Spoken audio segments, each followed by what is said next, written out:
to invite our Honorable District Collector Thiru M. Karunakaran IAS to deliver the inaugural keynote address.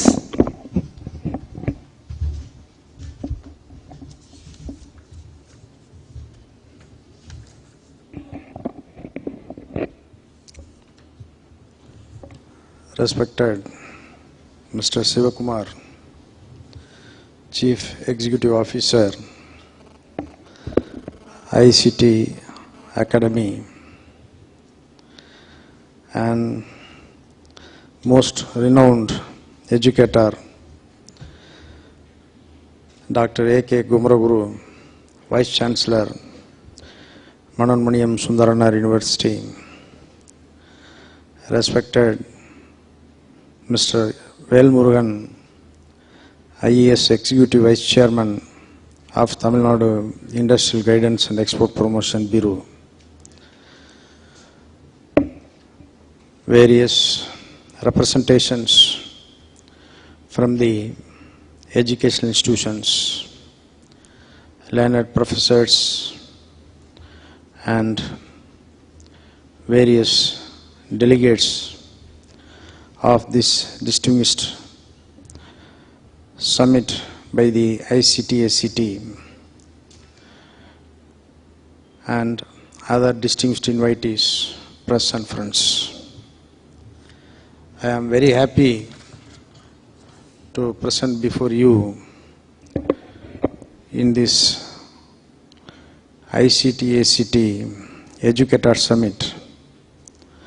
I thank the organizers for inviting me to this summit, and I hope this effort will bring the educational institutions which produces, or we can say it converts the raw human resources into a diamond of validity which is needed for the industries and the service sectors. You all know the industries and service organizations are absorbing the valuable human resources that comes out of all the educational institutions, and this cumulatively increases the development of the country as a whole. As you know, today the industries are facing too many challenges like inflation, falling exchange rate of the rupee, international competitions, changing fashions and tastes quickly than in the previous decades.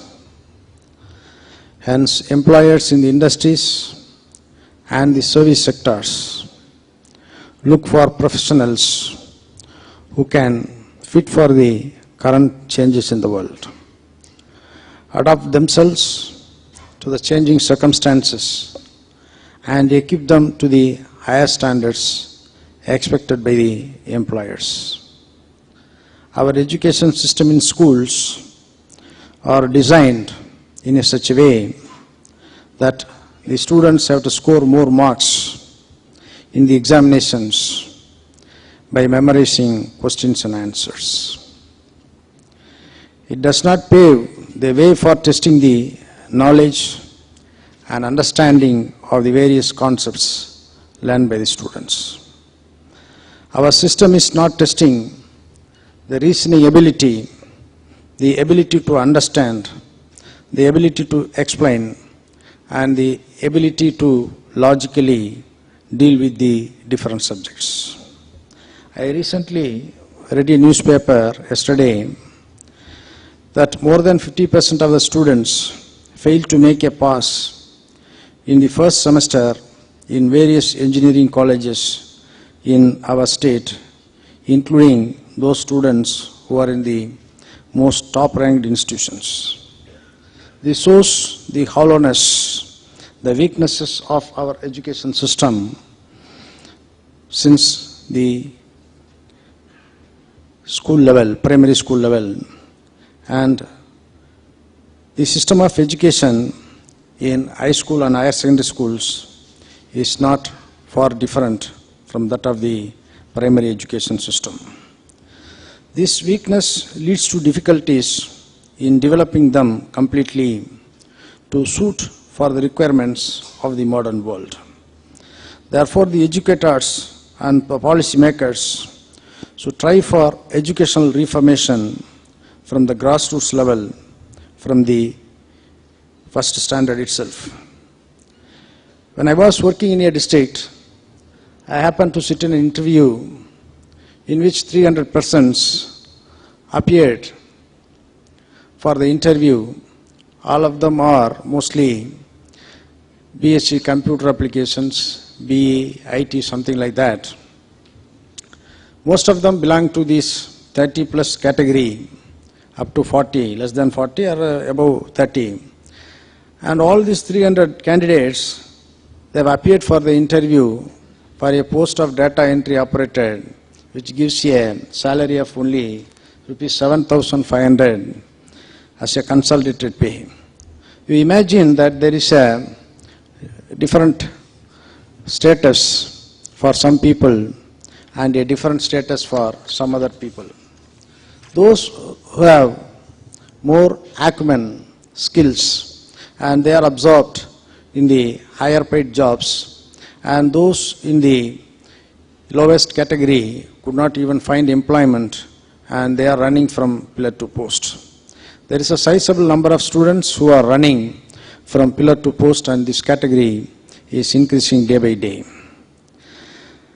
And I feel that this is not due to the sizable number of students which came out of the educational institutions, but because they have not equipped themselves to the level of standards expected by the various modern industries and the service sectors.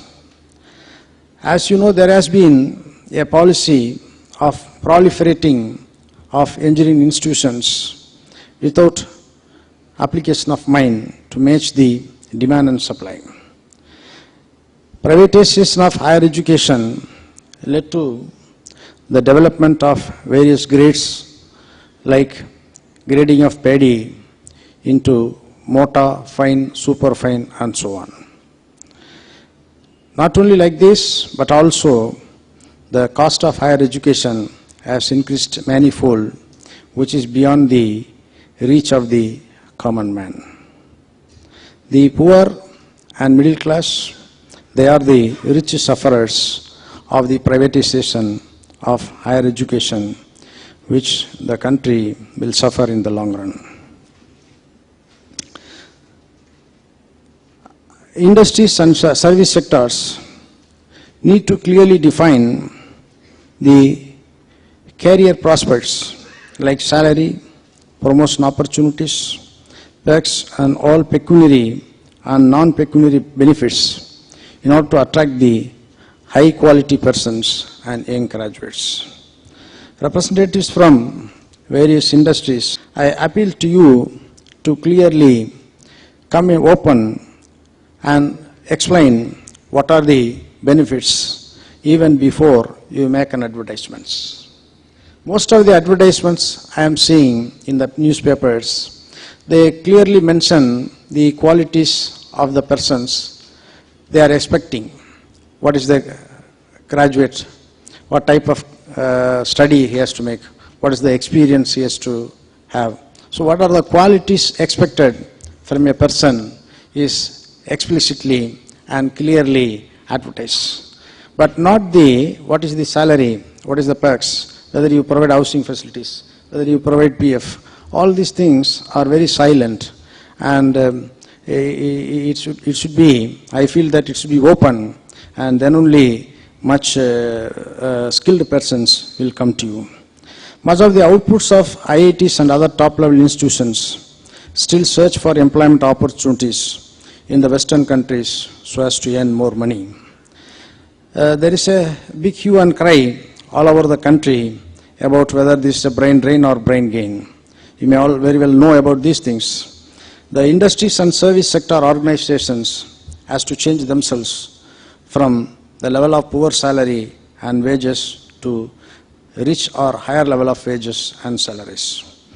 This higher level of salaries and wages are attracting the good quality and standard young graduates. Further, they prefer a very good working environment, and it is the founder duty of all the industries and service sector organizations to maintain a very good working environment which will lead to higher output from the employees. This kind of summit is an opportunity for the educators to identify what the type of product and quality the educators have to make, and all these products that comes out of their institutions becomes more easily marketable at a very high reasonable prices and get a standard of living. And I hope that Dr. Kumaraguru already has told you that good educators inspire students and lead them to a good life. In the same way, all these educators, as already told by Mr. Sivakumar, this ICTACT is providing an opportunity for the educationalists to continuously upgrade their skills so that the transformation of the knowledge is easy from the higher level to the students. And the educators are the main pillars who increases the standard of education of the students and we can say that they are the base of the country.